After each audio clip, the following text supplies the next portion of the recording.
Drivers behind the line.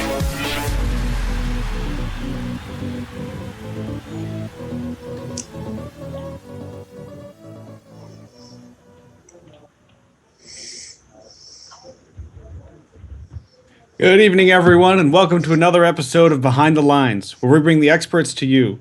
I'm here with Francis O'Rourke, and this week we'll be discussing effective team communication with Andy Baker and Mike Corsetto. As always, we have an hour-long episode with 30 minutes of presentation and 30 minutes of Q&A from you, the audience. Before we hand it off to our experts, we just want to mention a couple of quick things. First off, the views expressed by Behind the Lines hosts or our guests are those of each person individually and don't necessarily reflect the views of first participants or anybody else, really. But with that out of the way, let's just introduce our guests, our two phenomenal guests. First, we have Andy Baker. Tell us a little about yourself. Hello. I think this will be my 18th year as a FRC mentor. I'm excited about the chance to talk to folks tonight. I'm excited about hosting this. Well, being a guest with Mike, I've got to know him a little bit over the last couple of years, so it's neat to be able to do this. I'm also the president and co-owner of Andy Mark, and we at Andy Mark are getting ready for another incredible season of FRC. We've been doing a lot more with FTC, so we've had the first spirit flowing around here a lot lately. So it's good to be here tonight. Thank you for inviting me to be a part of this neat episode. Cool. Well, thank you for coming in. We really appreciate it. And our other lovely guest tonight is Mr. Michael Corsetto. Why don't you tell us a little about yourself, Mike? Hey guys, I'm Mike Corsetto. I am the lead technical mentor and drive coach for Team 1678 Citrus Circuits out of Davis, California. This is going to be my 12th year in FRC, 4 years as a student, and then 8 years as a mentor. Really excited to be on this show talking about the topics we have lined up for today, topics that I think are critical to FRC success and to just teams functioning well. So really excited for tonight and glad to be a part of the program. All right.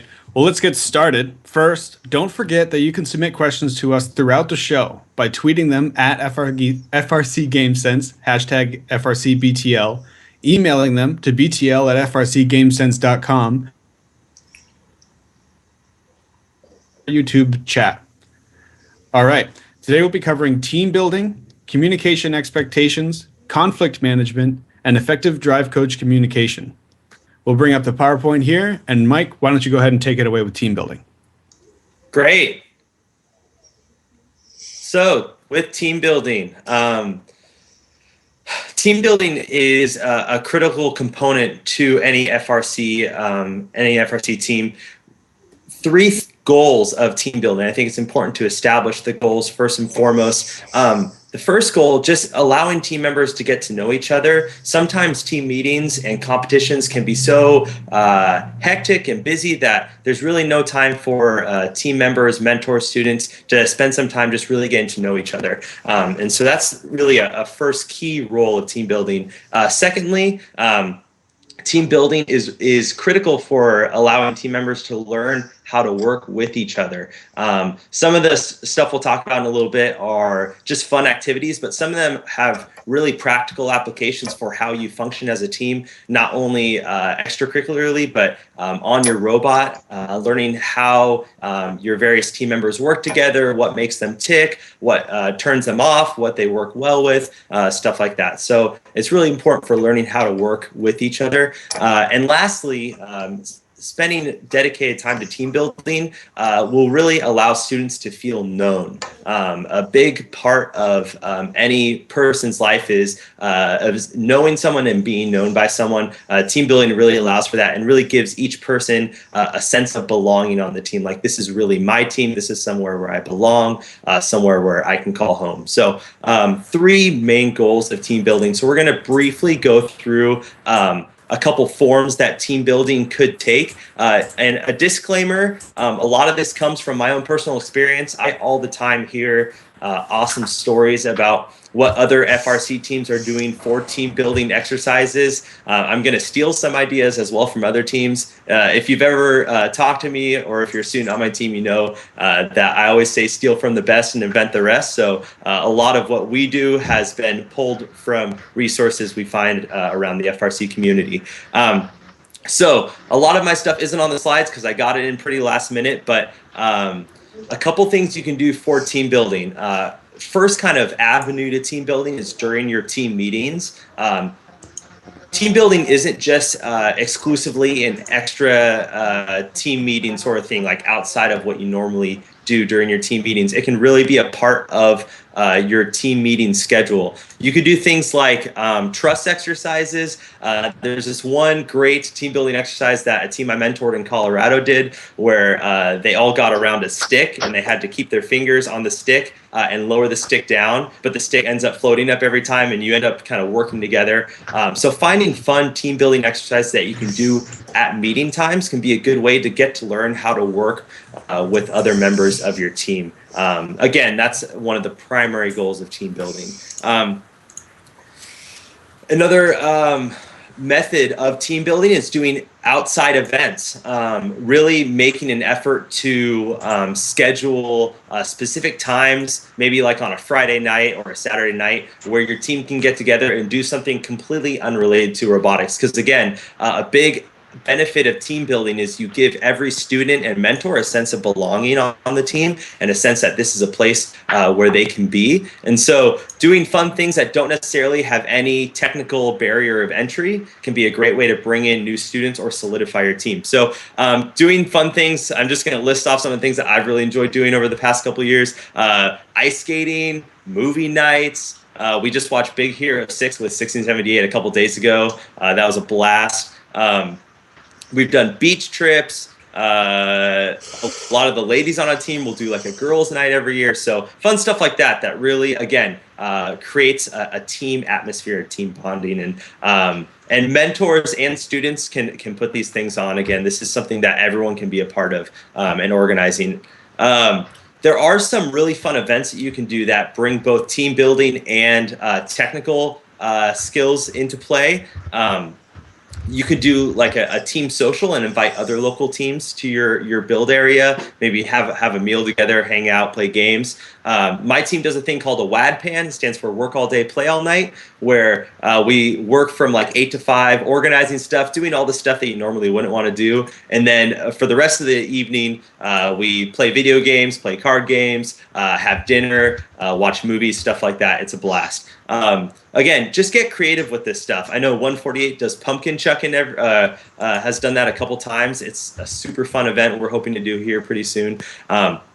Stuff like that. And then the last thing I'll say for team building is host a webcast party where you just sit at your house and watch webcasts on like a Saturday morning or something like that. I did that pretty much every year I was a college student. I bring a bunch of high school kids and other mentors over to my apartment. We watch regional matches and we'd make pancakes, and great time to get to know team members, but also have fun watching robots. So really, as a team, I think every team can use to put more time and energy into team building. It's something that may seem like it's off topic at first. You may just think that the only thing you need to do as an FRC team is build a robot and fundraise for building a robot. But in reality, there's so much more that comes into play. And there's a reason why corporations do team building as well, because it really makes an impact into your overall organizational effectiveness. So Andy's going to talk more about team communication now, but team building is something that I really think deserves a lot of attention in FRC. So hopefully you learned a little bit from this, and maybe we'll get some questions later. So Andy, over to you. Thanks, Michael. Okay, so with every good team, with every good organization, the foundation for everything is really good communication. For first teams, it's a way to communicate designs, finances, sponsorships, recruiting team members, recruiting sponsors, communicating your team so that you might win an award, even strategic communications during gameplay and like negotiations and tactical moves. All those things really are foundations for, well, all those things depend on good communication. So that's what we're going to talk about for about a few minutes here. Next. Okay, so I think one of the things that teams should do when they make their expectations are to define their team goals, and I think this will help guide your team. When you communicate what your team goals are, it reminds the team what they're shooting for, be it competition goals, and be it also what your entire team goals are. So that's a foundation. I think if you sometimes get off track, reminding them what the team goals are, reminding the students in the team what those goals are is a good thing to do.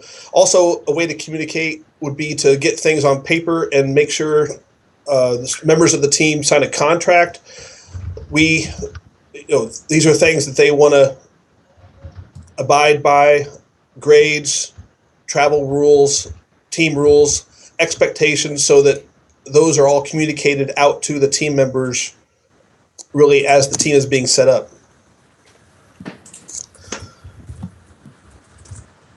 Next, please.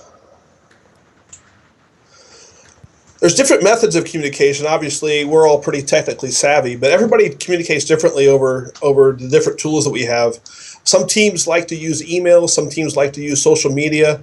Our team, Cybertooth team, FRC 3940, we do a lot of texting. So one of our lead students sends out a text. It's just a group chat or a group text. Reminds everybody that we had a meeting tonight at 6, and that's pretty good for the students and the mentors. We all receive the text. We're reminded that this is happening. That's a good way to communicate.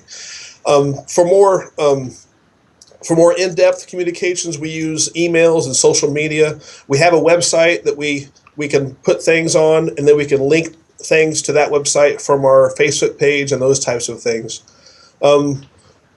We also use press releases, and then we make presentation materials. We have a presentation to Rotary in a couple weeks, so we have to make a presentation material for that.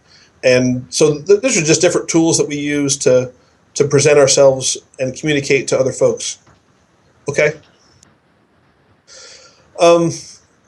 So verbal communication is probably the most common that we use.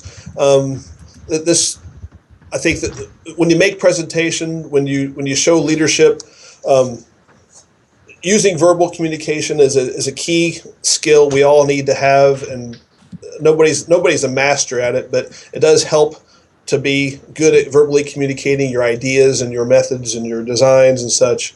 It within first teams, it helps with salesmanship, negotiation, interviewing, communicating with other teams, and selling your team to others. It's good to be verbally astute in your communication skills. All teams have the kids and the mentors who like to talk.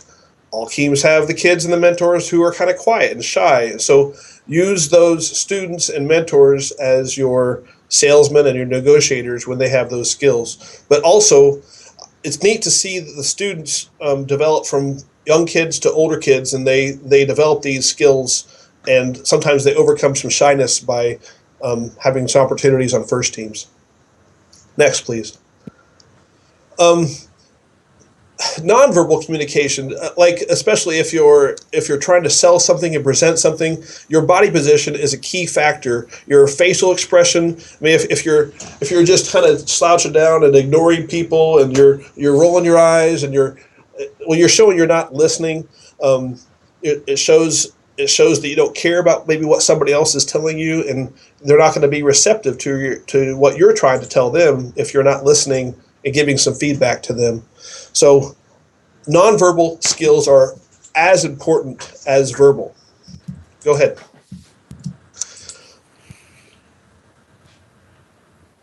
Okay, so like I said, using distribution lists for email, setting up texts, and using your website, social media, those types of things many teams use. I suggest to all teams to get a Twitter account. I'm not very good at Twitter, but I do some Facebook, and I don't do any Instagram. But there's people on your team that do those things. So all you teams out there, you can find people who tweet and use those things to get them to be productive with your team communication by using their skills in those areas. Go ahead. Yep. So most teams host team meetings where they communicate within each other throughout the year.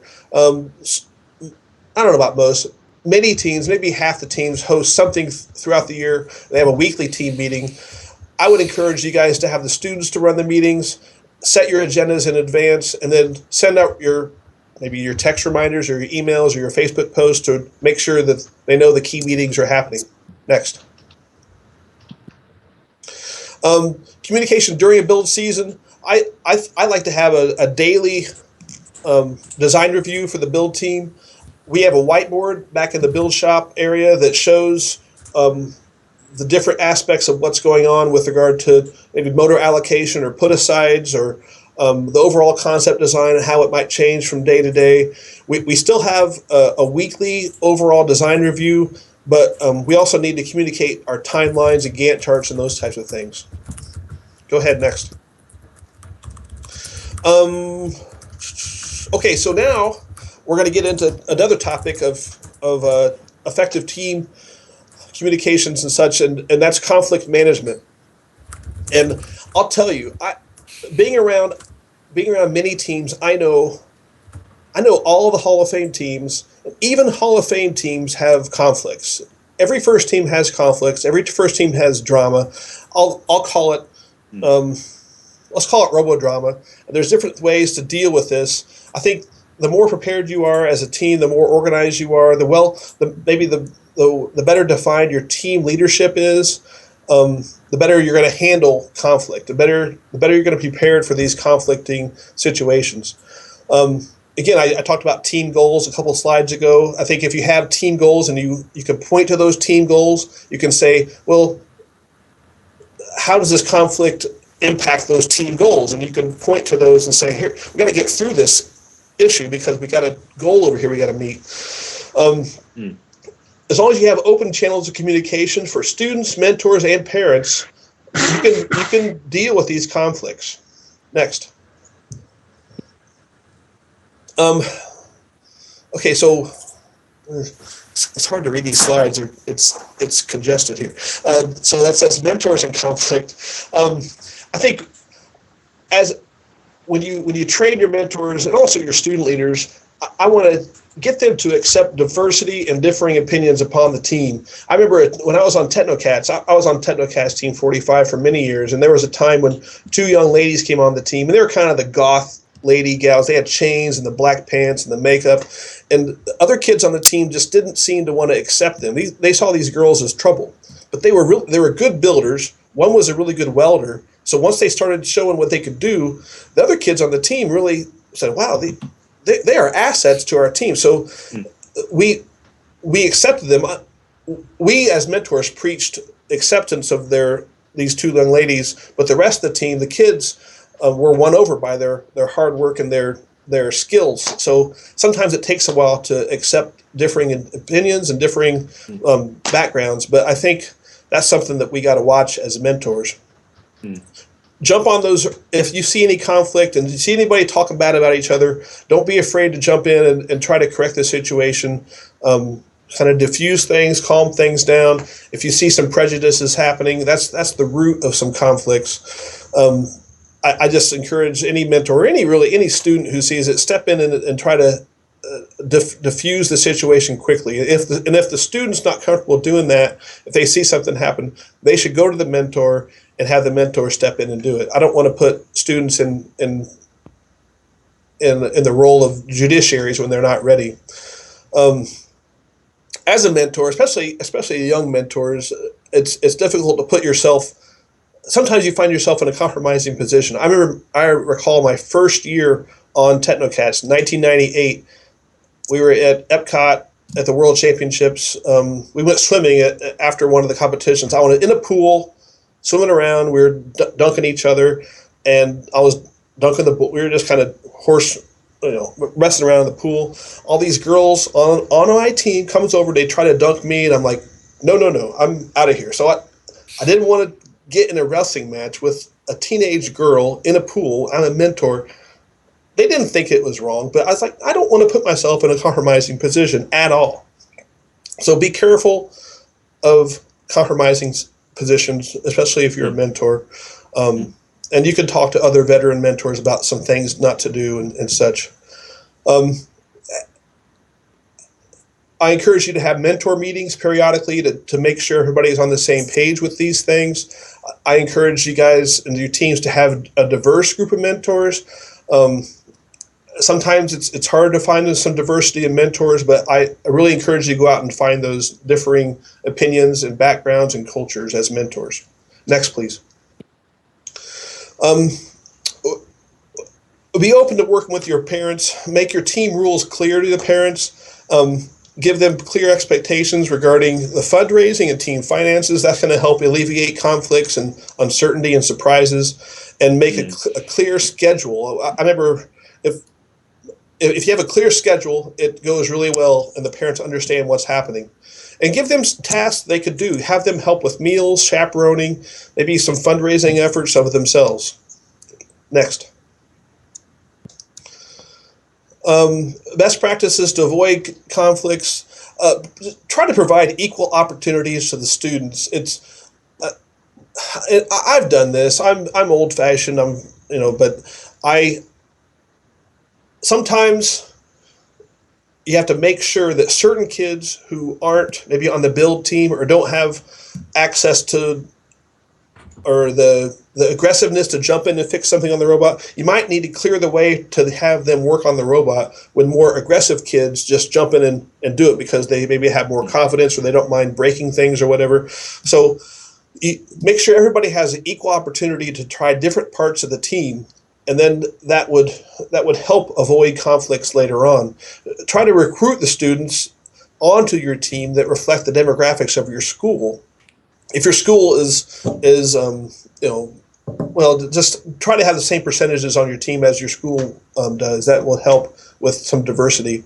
Watch for any prejudice and correct bad behavior right away. Jump on those things as you can, and really try to create an environment for students of different backgrounds to work together so they can build a relationship. Some of the neatest opportunities amongst these teams I see are the AP calculus physics kid working with the welder machinist kid, and they appreciate each other's skills when they come together as a team. Next. You get a clear process to determine how everybody gets to select roles. Like we actually have an application process for the driver. They have to fill out a piece of paper. They have to apply. They have to tell us why they're a good driver, why they're a good representative of the team. And if they're not at the practices enough, they won't know to fill out that application. They also need to apply on the teams I'm on. They need to apply for a leadership position, and those types of positions maybe they get voted on. We like to have entry and exit interviews at the beginning and the end of the year that kind of captures what they've learned throughout the year, and it also lets us give some critique to the students before and after the year is done. Next. Okay, so if you have a student or a member that divulges something to another team that's confidential and they're surprised, they might cause some conflict. So you need to communicate early on what your expectations are regarding team confidentiality. You didn't want them to talk about maybe your robot design on Chief Delphi or those kinds of things. Also, if you have team issues, team drama, like I said, everybody does, don't air it in front of everybody else. Don't tell other teams what your drama is. Keep it to your team, and you guys can handle it yourself. Don't encourage and squash rumors and hearsay. Like if one kid tells me that Johnny's not on the team anymore because Johnny can't come or Johnny doesn't think it's cool to be on the team anymore, don't take that as truth until you talk to Johnny and know that he doesn't want to be on the team. So don't listen to rumors or hearsay. Go ahead. Okay, if conflict occurs, get the team leadership involved immediately, isolate the involved parties, determine a short-term solution that will not impact the team greatly, and inform your parents and your school administration if that's appropriate, if it's a big deal, and then determine a long-term solution. Maybe the person is kicked off the team, maybe they're sent home from the event, something like that. Next. Okay, so leadership roles and conflict. Try to have a unified decision from the structure, the leadership roles of the team, and then you got to follow your school's rules. Be clear and transparent in what decisions you make when you have a judicial decision on a situation. Make sure all the parties are involved when you communicate that, and then the team will need to know, when appropriate, what all is happening to this situation. Next. If you have conflict with other teams outside of an event, you contact your first regional director or district leadership. Have them help define the issue, and be willing to discuss the issue with the other team, and then move on. So if you just dwell on those things and keep reminding yourself about them, it causes a cancer within your team. Next. If you're at the event, contact key volunteers and event leaders. Protect your teammates, and you need to talk to them, but also expect them to be accountable for their actions. Don't let conflict distract your team from the team goals. You still have a mission to do for that team, for that event. And again, don't dwell on it too much. Solve the situation, move on, and forgive the other team. Just put it behind you. Next. Think that comes to me now. Yeah. Awesome. Thanks, Andy. I really appreciate your insight on conflict, and just glad to hear from someone with so much experience on that. So now we're going to start talking about drive coach communication, something that I really enjoy. Being 1678's drive coach is a really fun part of being a part of just an awesome team with a bunch of great kids. And I'm really excited to share a little bit of my experience with being a drive coach, stuff I've learned from other drive coaches, because definitely I haven't come up with all this on my own. And a lot of the ideas you're going to hear have come from other top drive coaches in FRC. So with that being said, the main goal of a drive coach, and sometimes the role of a drive coach can be ambiguous, but I really believe that the goal of the drive coach is to develop and execute an effective match strategy both on and off the field. So that developing is going to happen mostly off the field, but executing the strategy effectively needs to happen both on and off the field, and I'll explain that in just a moment. So going to our first topic, before the event, believe it or not, a lot of what makes a great drive coach happens well before your first event. Good communication between the drive team members, especially the coach and the driver, it starts in the shop. It requires the drive team to be interacting in the fall, and you really should have selected your drive team before you go into your build season. On 1678, we have our drive team selected for 2015 already, and likely we'll just continue on the same pace, and we'll have a new drive team pick before off seasons in 2015. And the reason we do that is because we want to start our communication now. And so before the event, you really just need to learn how to work with each other, understand each other's communication styles. Again, it kind of goes with team building. What words and what phrases are going to connect with your driver, and what words or phrases aren't, and what's just going to blow right by him. What tone is going to encourage him and encourage him to perform even better in the match, and what tone is he going to shut down with. So these are all important things to think about. Second thing with before the event is practice. And drive practice before an event isn't just learning how to drive the robot, where each button is. It's practicing whole strategies.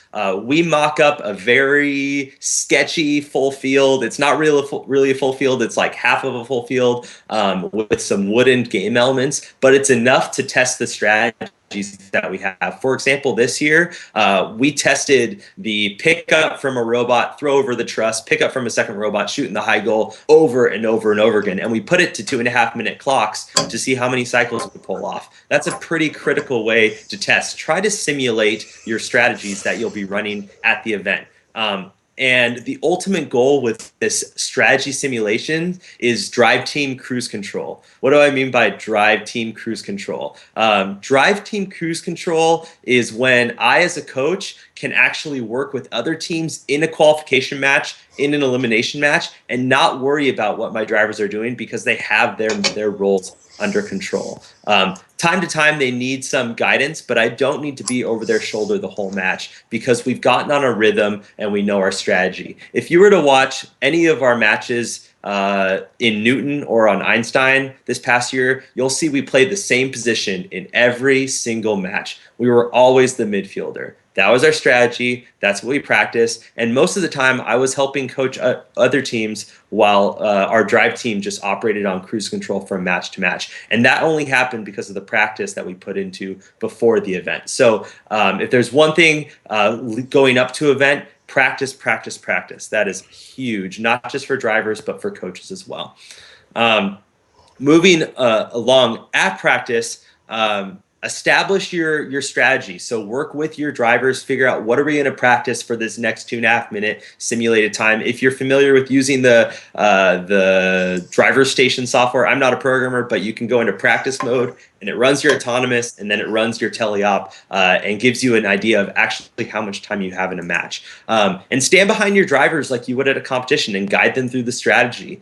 Talk through it with them afterwards. Do a debrief after each round of practice and say what went well, what can we be cutting down time on, what do we need work on, what do we need to fix on the robot to execute our strategy even better. So those all go into practicing before the event. Pre-event preparation is huge. Watching the webcasts of other events with at least your drive team is a huge way to nail down your strategy. Look for other robots competing at other events that have a similar design and evaluate their strategy that they play in qualifications and elimination rounds. Figure out what they're doing well, what makes that catapult robot so effective, what makes that claw robot dominate its qualification matches, and try to break down their strategy and take that information with you when you go to your first event, your second event. The games, as you all know, evolve week after week after week. Watching Game Sense is a great way to train with your drive team because they're breaking down the strategy every week, and we see new things every week. So watch those shows. Keep up to date with what's developing in the FRC strategy world, and then apply that to your drive team and start talking with your drive team about these things before you get to the event. And also develop a terminology that works, that you can be effective with, so you can just hit these terms like no other and they know what you're talking about. At the event, a great thing to do right off the bat on that first practice day or the practice morning, if you're in district system, is start to develop relationships with other teams. Learn the team members' names. Ask them questions about their robots. Watch them on the practice field. You knowing the teams before you go into qualification matches is a huge way that you're an effective drive coach. Pre-match strategy. So first thing you need to do is you need to develop, I call it an in-house strategy. You need to select a strategy that you think is the best fit for the match. And that process is easier the more you practice. So for us, for example, we knew we liked to play midfield. And so when we were developing our in-house strategy, it usually placed us in the midfield position. But try to have something to prepare and present, and take some data from your scouting team. A lot of people sometimes think that scouting is only for your pick list, but that couldn't be farther from the truth. One reason for 1678's success this year is because we had live feedback from the scouting team to our mobile app that I use to then develop our strategy for every match with our strategy team. And so a scouting team that's in good communication with the drive team can be critical to success, because it gives you up-to-date stats on how the robots are competing at that match or at the event. So working with your alliances, this is, I think, the hardest part of coaching, alliance strategy discussion. You need to be cooperative. That is the number one thing. The worst thing you could be is just a dictating person in an alliance strategy discussion. It takes a lot of finesse to effectively navigate that aspect of coaching. So when you're selecting an alliance strategy, start off with asking the other teams what they want to do. Start off with saying, hey, what do you want to work on? What are your goals for this match? Is your robot, are you hoping to compete with something with this robot? A lot of teams are just working out the kinks at the competition, and they really want an opportunity to try things out. So start off with asking what they want to do.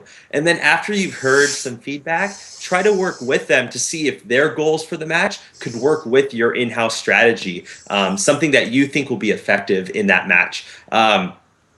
When you're presenting your in-house strategy and incorporating their feedback, try to highlight how it meets every team's goals for that match. Ultimately, you want to win the match, but you also want to show how what you're going to accomplish, say, in this qualification match is also really great for each team and gives them an opportunity to try out something that will be beneficial for them. And then allow that strategy discussion to take place with input from all teams, and discuss it until you feel like all parties are comfortable with what you've come up with. The worst thing you could do is say, hey, we're going to go with this strategy. Everyone's kind of hesitant. No one's really on board. And then you say, okay, conversation over. Let's go into the match. And then the match falls apart. And then do a once over of your strategy to confirm that that's what everyone's on board for. Shake hands with teams and wish them good luck for the upcoming match. Things to not do. Please do not dominate the discussion. Do not lie about your robot's capabilities. That one bugs me the most. Do not belittle other teams, even if you think your robot's better. There's no place for that. And then do not plan to break the rules or other robots in your pre-match strategy. All right, moving on. Right before the match, make sure you're communicating with your drive team and review quickly with alliance members in the queue line. Make sure everyone's on board.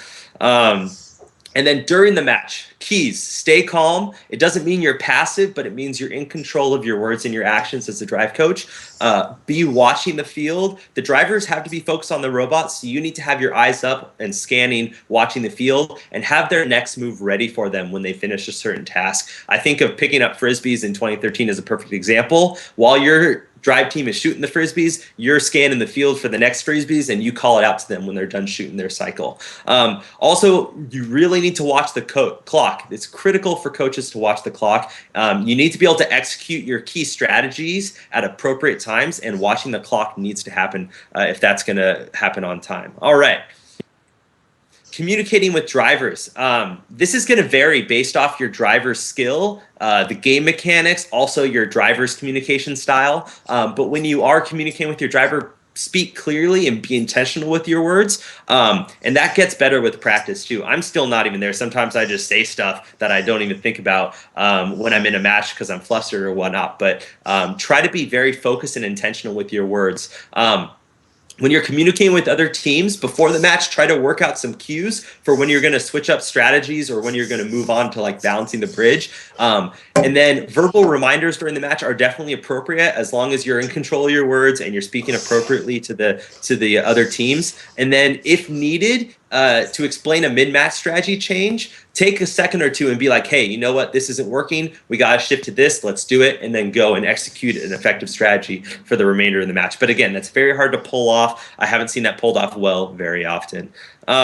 After the match, it's huge. Thank and congratulate everyone. Handshakes, high fives all around, both your teammates and your opponents. You want every team to come off the field thinking that every other team enjoyed that match with them. And then debrief with your drive team. Ask your drive team what went wrong, what went right, and then how can we improve for the next match. And that's really the whole cycle with being a drive coach, at least in my experience.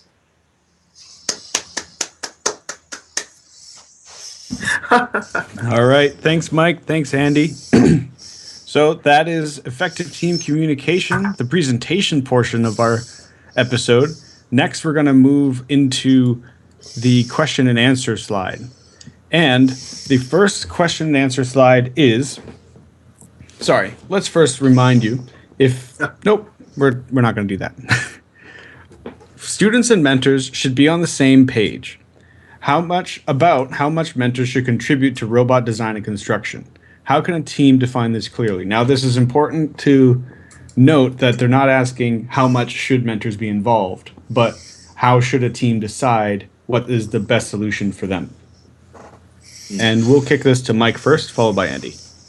Absolutely. I think it's important for team leadership to be on the same page. I know in any times where this topic has come up on 1678, we bring it up in our team leadership meeting. Often it's too sensitive of a topic to talk about in a general team meeting because there's just a lot of noise with so many people around. But definitely bring it up with your key students and your key mentors and find a plan that works for you. Again, communicating is key. And you really need to just lay everything out and then go from there. And especially if you have like particular issues in the past that you want to address, a leadership meeting is an appropriate place for that, not a general team meeting. So I would definitely say bring it to the key people, the key mentors and students that are working behind the scenes to make your FRC team happen. And those would be the best people to talk about what plan you set going forward. I agree with Mike. I think every team does this slightly different. Some teams are very student design and student driven, and that works well for them. Some teams have a lot of mentors, do a lot of work with robot design and construction. I think it's all good. It really depends on what your team goals and what your team focus is, as Mike said. I think if there's a conflict here, and if you have team goals that define how the team should perform and how the kids should operate within that team, you can depend on those goals and point back to those, and that would help resolve that issue and conflict. Francis, I think your mic is muted. All right, unfortunately, we can't hear Francis. So the next question is, what should we be looking for in a drive coach? What qualities make a good coach? And again, we'll go Mike, followed by Andy. Yeah, I think good communication is essential. They need to have a kind of a social awareness to communicate with other teams. They need to be able to process ideas fairly quickly, and they should really be committed to the team. I really believe that a drive coach should be one of your key members out off the field.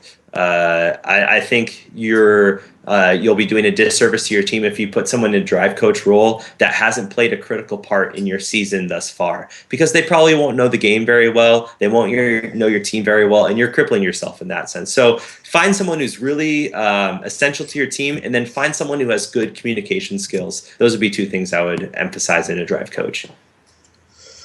Your team deserves your best drive coach out there. It might be an adult, it might be a student, but it needs to be the best candidate, the best person who is dedicated to that role. It's a very hard position. It takes a person with the skills Mike mentioned. It takes a person with a calming effect on the drive team. But under a pressure situation, they got to be able to handle. They have to be able to handle a tough issue. Maybe they're going to tell a joke to the kids who are the drivers to kind of keep them calmed down. Maybe I've always said the best drive coach takes the blame for things that go wrong, but gives the kids the credit when everything goes right. So they're the protector of the students at times when bad things happen. But they also loosen up on that as the students mature and they have more accountability for things. That drive coach has a good feel for letting that student be accountable and be representative of some of the bad things that might happen on the field, some of the mistakes that might happen. So it's just they have to really gauge the students' maturity and they're able to handle those pressure situations. Yeah, that's a very good point, Andy. I know that on my team, we always make sure we select the coach basically from a clean slate every year to make sure we have the best person we've got on our team available. Let's go with another question. This one's just for you, Andy. Okay. Somebody asks, how do you get parents and mentors involved, and how do you interact with them? What's your strategy like when you communicate with sort of those mentors and parents? Oh gosh, I think it depends on the parent. It depends on the mentor. The first year for a mentor is not easy because they don't know what to expect. I know my first year as a mentor, I think I told my wife, yeah, this is a 6-week build process. It's just going to be 6 weeks, honey. We'll be fine. And it never really ended. I'm still here doing this stuff. So I would suggest the first year you give them a little bit of responsibility. If they're a technical mentor, then have them focus on a small part of the robot. Make sure they understand they're leading students through this process. They're empowering kids as they're being a mentor. But I would say start small. Obviously, rookie teams are all in this together, and that's a different. I have different advice for rookie teams. Depend on your mentor teams and such. As a non-technical mentor, try to get that parent to be in charge of things that are really important to the team, but they might not be technical. Maybe they're in charge of a certain fundraising project. Maybe they're in charge of the travel coordination, other types of Nemo things. They're just as important as technical aspects of the team. Since they're new, they might not understand the mentoring portion of them being active in the team. So make sure they understand that it's really good and productive to have the students work with them as they do these things as mentors. So my overall advice is to don't expect too much out of a first-year mentor or a new mentor or parent. Give them a small responsibility and monitor them as they go forward. Thanks, Andy. Another point I'd like to bring up is sometimes it can be easier to find roles for adult mentors if you can find a role for them on the team that's related to what they do for a profession. For example, on 319, we just had a few new mentors join, and one of them is a sales and marketing. He has a sales and marketing degree, and he does sales and marketing his whole life, so he's now running the sales and marketing team. Nice. All right, our That's next great. question up is, and this one's from Mike, is there anything in particular we should know when communicating with judges? How is it different from talking with other teams and within your team? This is a great question. I'm glad this question was asked. We at 1678, we have 2 students and an adult on the pit team. And one of those pit team members is our selected judge communicator. And this one student has been doing this role for 3 years now. And this student knows the robot back and forth, one of our most committed team members, a team leader, but they know all the talking points with our robot. This student's our electrical sub team leader, but he's talked to the mechanical team, the programming team, the business and media team, the chairman's team, and he knows the whole scope of what our main talking points are. And really, that's what you want to make sure you hit when the judges come by. There's different judges for different awards, and when you set one person up to be that person and communicate with those judges, you want to make sure that they know how to speak to each one of those awards. 1678 has actually won the award Quinfecta for design awards, where we've won all 5 design awards at least once. And most of that has happened because we've had this student prepped and ready to go to talk to these judges. He never makes anything up. He's just highlighting all the great things that our students have come up with in our robots and with our team. But it's really important that the difference is these judges are looking for certain aspects when they're judging an award, and you want to make sure that you have someone who can speak to those things. And so look through all the awards that are being judged at the event, and then see how your team meets those awards, and try to pick 1 or 2 people that you feel like have the communication skills and the confidence to talk to adult judges as they walk through the pits, and then train them with those talking points that when a judge asks them how the robot's put together, they know what your construction method is and what your quality control is and stuff like that.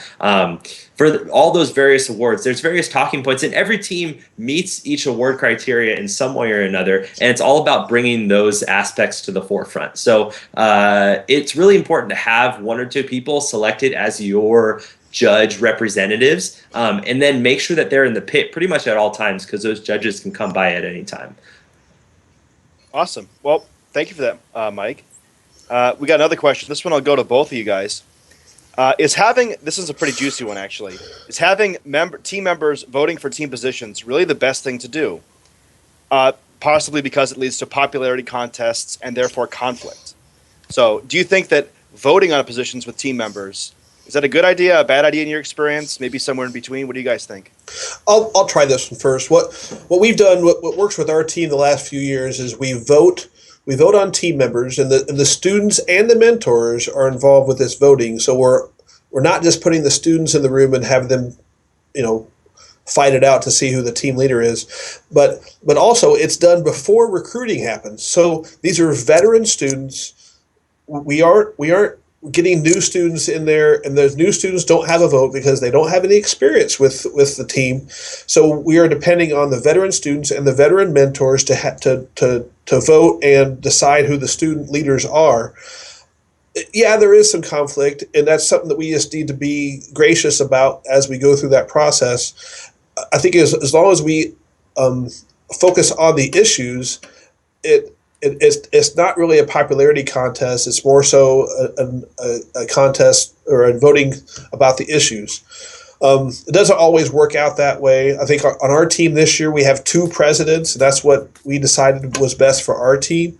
But and I think that's going to work fine throughout the year. It kind of just depends on what kind of skills you have. So you have to be flexible with your team and realizing what resources and talents you have on your team.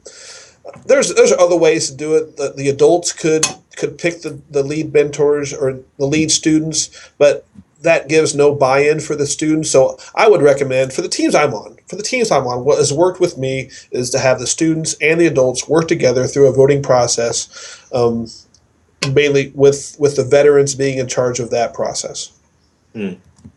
Yeah, I think 1678 takes a slightly different route, and I really like what we've landed on. Towards the end of the previous season, the team captain, the co-captain, our lead mentor, and myself sit in a room and decide who the next year's team leaders are going to be. And mostly that's driven by the team captain and the team co-captain that are exiting out of the program because they have the most buy-in and investment. But so that's how we kind of strike the balance. We really believe that the team leaders know what's best for the team going forward, and so we only really put that responsibility in the hands of the team co-captain and the team captain that are leaving from the previous season. And we found that works for us. We avoid a lot of conflict. There's still some conflict. Students want roles that they didn't necessarily get picked for by the team captain and co-captain, but we feel like that's kind of minimized the conflict and actually increased our effectiveness by putting the proper people in the roles that they're in on our team. So that's what we've gone with. But again, every team's different, like Andy said, and every team finds something that works for them. Yeah, actually, it's sort of funny you guys mentioned these because on my team we sort of have a little bit of chocolate, a little bit of vanilla with those two. We have election of the old members. They elect the big leaders, we'll say, and then those big leaders meet together and figure out what I'll call the small leaders, like the sort of the sub-team leaders. And that's not with the whole team, so that sort of adds a little bit of both flavors in there. That's cool. Yeah. That's a good mix. All right, thanks, guys. Our next question coming up is, our team has a reputation for not being very competitive, so we're usually not given a chance to play the strategy our robot is designed for. How can we convince our Alliant partners to let our robot play its game? I'll start. Show me. Go on the field early. Get out there early on Thursday. Hit all your practice matches. Get in line. Get inspected early. Get in line to the surrogate or the extra practice matches. And just show the other teams what you can do. If you inspect late, you miss some inspections or some practice matches on Thursday, then you don't get a chance to show the other teams what you can do, and then you're still practicing really on your first couple qualification matches, and then other teams don't have much faith in you.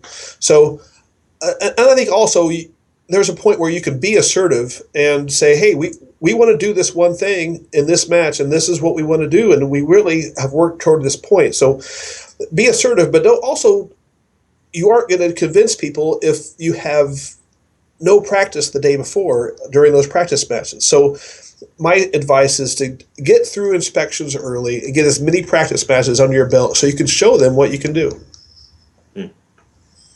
I'll echo that. I think there's not much else to say in that regard. If you're a team that's looking to convince a team like 1678 that you want to play your strategy, you really just need to show us. And trust me, we have the data.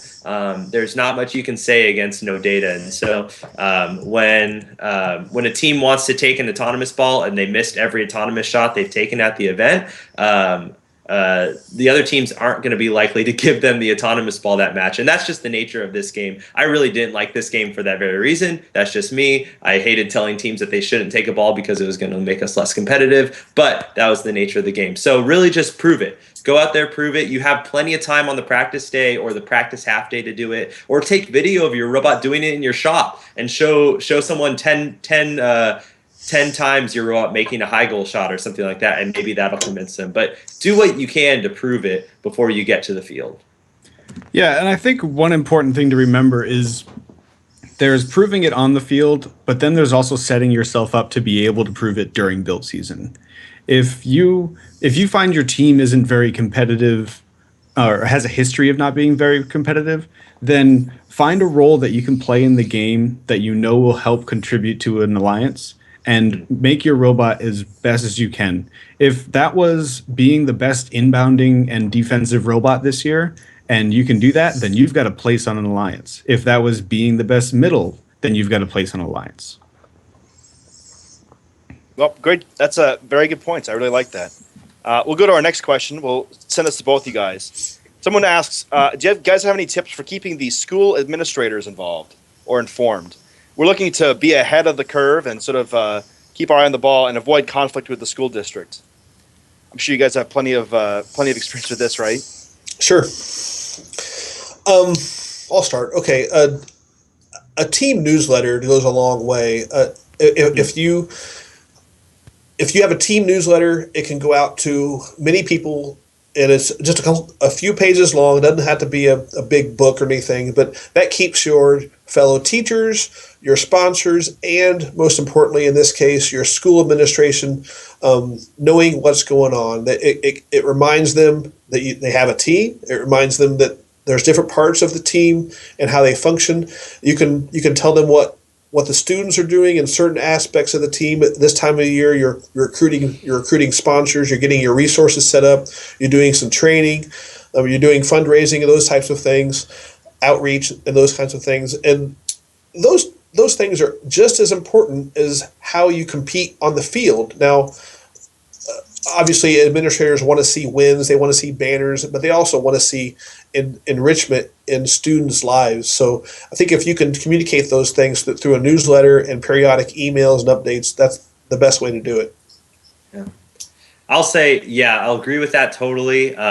Schools want to see the big picture of the impact your team is having, and that's a huge way to increase the strength of your program. We invite our school administrators to our local event every year. That's a great thing that you can do. Beyond that, though, when we talk about logistics, I found that schools really care about three things. They care about facilities, finances, and schedule for events. The school will want to know well in advance what events you're going to and what events students might miss school for. They'll want to know what your expectations are as far as facilities. If you expect to be in the build room till 9 p.m., 10 p.m. at night, the school might need a janitor to be there to set the alarm or something like that. And so make sure you're talking with the school about what your facility options are.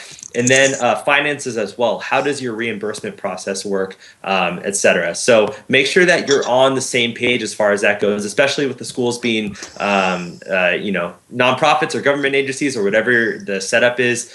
You really need to be particular about those things. And so I'll say working out those logistics issues is a great way to avoid some conflict when you get to build season. All right. Thanks, guys. Our final question of the evening. How do you work with a team member who is not being a gracious professional? In other words, how do you work with a team member that could be causing problems within your team? We'll kick that one to Mike first. Yeah, it's a tough one, but you know what? Save the best for last.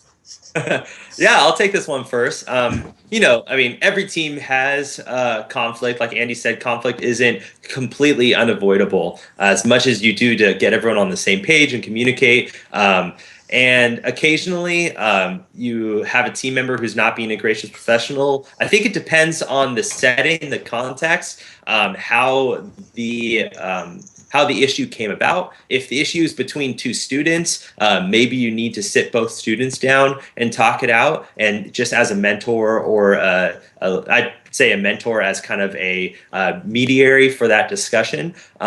Sometimes, and actually oftentimes, events can be a big pressure cooker and a lot of ungracious, unprofessional behavior can occur at events. And really our team leadership believes very strongly in kind of identifying those issues immediately and addressing them immediately, especially in the context of an event setting.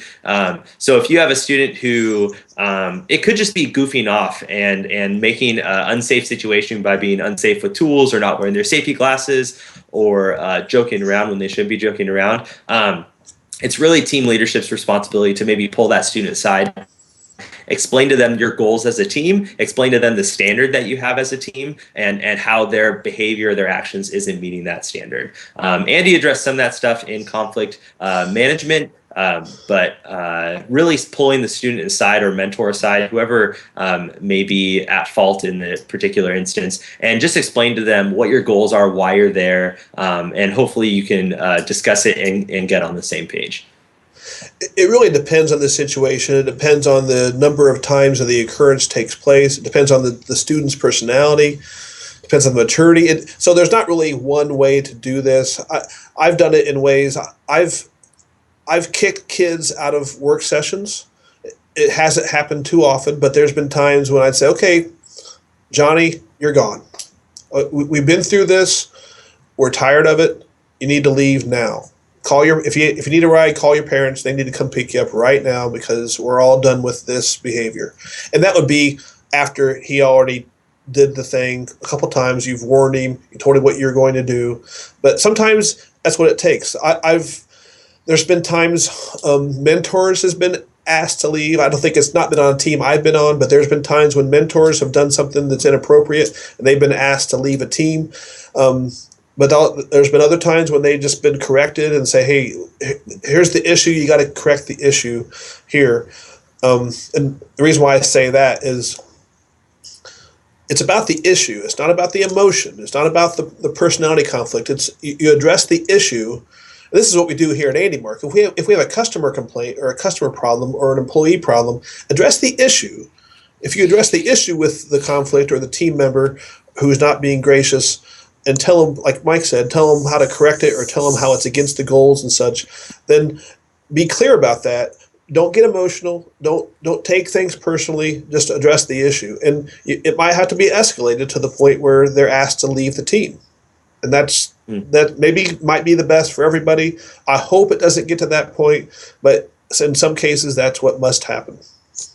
And like he said, involve your team leadership. If you have a steering team or if you have maybe your administration or your school might have to get involved to back you up on some decisions, that might be what has to happen.